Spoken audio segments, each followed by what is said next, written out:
আসসালামু আলাইকুম রহমতুল্লাহি ওয়া বারাকাতুহু। সম্মানিত প্রিয় বন্ধুরা, আশা করছি সকালে ভালো আছেন, সুস্থ আছেন। আমি আলহামদুলিল্লাহ ভালো আছি, সুস্থ আছি, শুকরিয়া আদায় করছি আলহামদুলিল্লাহ। কথা বলবো আজকে, থাম্বনেল দেখে বুঝে ফেলছেন, ভণ্ড কবিরাজের ভণ্ডামি নিয়ে কথা বলবো।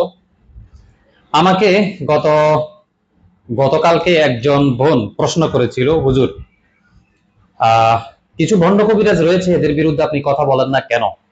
জিজ্ঞাসা করলাম কি সমস্যা। বলল তারা পটাশ নিয়ে যে খেলাটা খেলতেছে মানুষের সাথে। যদিও আমি এই পটাশিয়ামের এই ভিডিওটা আমি কয়েকদিন আগে আপলোড করছিলাম, তবে এটা একটু ভিন্ন। যখন কোনো ভণ্ড কবিরাজের কাছে যাওয়া হয় তখন তারা বলে যে আপনাকে ডাক্তার দোকানে যাওয়ার জন্য, ডাক্তার দোকানে গিয়ে যে গরুর পায়ে ঘাও হলে যে জিনিসটা লাগানো হয় ওই পটাশটা দিতে হবে, অর্থাৎ ওরা ওইভাবে বলে। তো ডাক্তার দোকান থেকে ওই পটাশটা আনার পরে ওরা বলে যে এক মিষ্টির শিরা বা মিষ্টির ঝোল সহ একটা মিষ্টি কিংবা 1 কেজি মিষ্টি আনতে হয়। তো আমার সবচেয়ে অবাক লেগেছে এই বিষয়টা, যে একটা মহিলা বলেছিল, হুজুর আমি ব্যথা পাই যে ওই শুয়োরের বাচ্চারা, যদিও ফেসবুকে এই ধরনের ভাষা ব্যবহার করা ঠিক না, তবে আমি ব্যবহার করতে বাধ্য হই। আপনারা একটু হয়তো নেগেটিভে নিয়ে যাবেন আমাকে, ওদেরকে এটা না বললে আমার আত্মতৃপ্তি মানে শান্তি নেই, শান্তি হয় না, আমি শান্তি পাই না ভাই। একটা মহিলা, যুবতী মহিলা, তাকে বলল দোকান থেকে পটাশিয়াম আনার জন্য।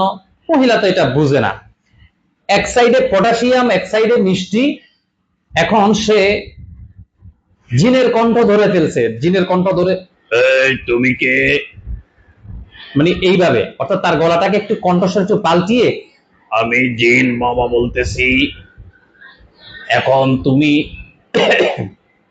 আমার অভিজ্ঞতা নাই তো এই জন্য, অর্থাৎ গলাটাকে একটু মোটা করে, যে আমি জিন বলতেছি, তোমার সমস্যা এইটা, এখন তোমার পেটের মধ্যে জিন বাবা ঢুকে যাবে। আচ্ছা, কি করতে হবে?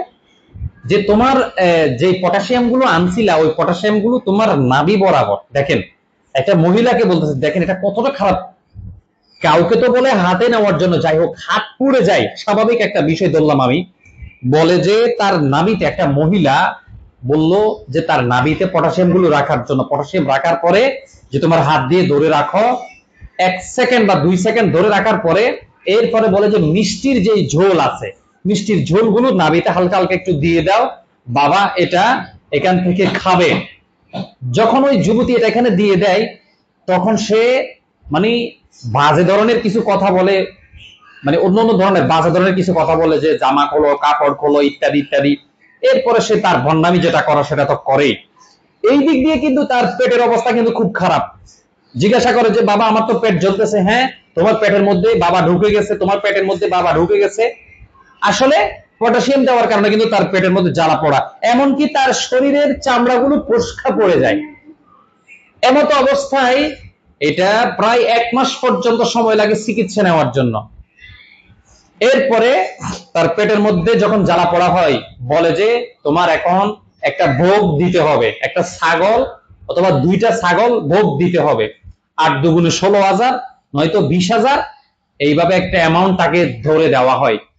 ওই কঠিন মুহূর্তে ওই রুগীটাকে কনফিউজ করে ওই ভণ্ড কবিরাজরা ইনস্ট্যান্ট তার কাছে টাকা পাঠাইতে বাধ্য করে, যে তুমি এখন যদি টাকা না পাঠাও তাহলে কিন্তু তোমার সমস্যা করে ফেলবে।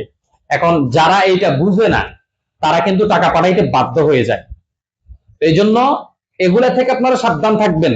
পটাশিয়াম এটা এমন একটা পদার্থ, এটার সাথে লিকুইড যে কোনো জিনিস, মিষ্টির ঝোল, শিরা, তেল ইত্যাদি যে কোনো কিছুর সংমিশ্রণ লাগলে এখান থেকে আগুন ধরবে, এটা গরম হয়ে যাবে এবং শরীরে থাকলে ফসকা পড়ে যাবে।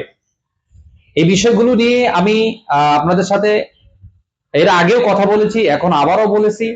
আশা করছি আপনারা এই ভিডিওটা দেখে অন্তত শেয়ার করার চেষ্টা করবেন, যেন অন্য আরো 10 জন, অন্য আরো 20 জন, অন্য আরো 30 জন যেন এটা থেকে সতর্ক হয়। কারণ তারা বর্তমানে কবিরাজি জগৎটা তারা মানে কি বলবো, এটা একটা ফাটরা জগৎ, একটা ভণ্ডামির জগৎ বানাই ফেলছে।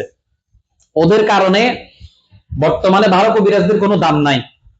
কিছু কিছু সময় আমাদের কাছে রুগী আসলে আমাদেরকে নানান ধরনের কৈফিয়ত জিজ্ঞাসা করে, নানান ধরনের কৈফিয়ত নেই, নানান ধরনের কথা বলে। তো এই জন্য এক এক সময় দেখা গেছে কথা বলতে বলতে বলতে তাদের বিশ্বাসের অমর্যাদা হয়ে যায় বা বিশ্বাসটা ভঙ্গ হয়ে যায়। তদবিরের জন্য বিশ্বাসটা প্রয়োজন, তবে স্বর্ণ যেমন চিনার জন্য কষ্টি পাথর প্রয়োজন, একজন কবিরাজ রিয়েল কিনা তার কথা, আচার আচরণ, ভঙ্গিমা দেখলে বোঝা যায়। ওটা হচ্ছে কষ্টি পাথর, নিজে নিজে আগে যাচাই করবেন। তো যাই হোক, ভালো থাকবেন, সুস্থ থাকবেন, দোয়া করবেন আমার জন্য। আসসালামু আলাইকুম ওয়া রাহমাতুল্লাহি ওয়া বারাকাতুহু।